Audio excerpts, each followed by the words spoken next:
Selamat siang.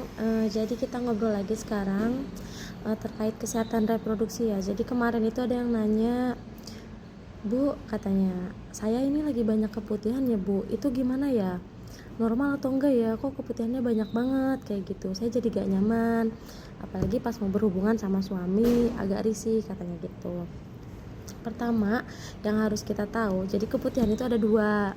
Jadi ada yang normal, ada yang abnormal. Gimana sih tanda-tandanya kalau keputihan itu dikatakan normal?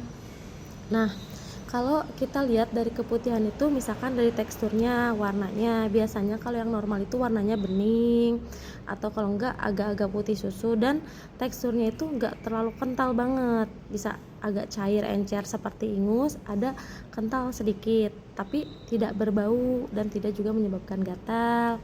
Nah, biasanya penyebab keputihan itu kan banyak faktor, bisa karena faktor hormonal dan juga jumlahnya itu bisa meningkat pas menjelang menstruasi, atau juga bisa dari faktor makanan. Nah, kayak gitu. Tapi selama itu tidak menimbulkan gatal atau baunya juga tidak mengganggu, tidak berbau busuk, itu masih dikatakan normal. Tapi ketika si keputihannya itu misalkan berwarnanya tuh udah hijau, terus kental, bisa kayak keju gitu ya, padat gitu, dan juga disertai gejala gatal-gatal, baunya menyengat, bau busuk, bau amis, kemudian atau disertai darah misalnya si keputihannya.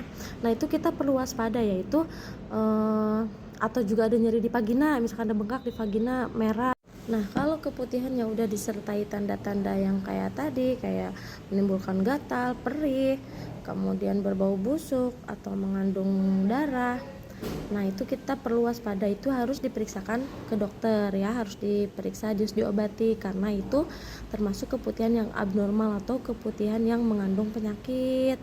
Bisa macam-macam, bisa disebabkan karena jamur, virus, dan lain-lain. Oke, mungkin cukup segitu dulu, semoga bermanfaat. Ngobrolnya sebentar aja, gak usah panjang-panjang, nanti bosen. Bye bye.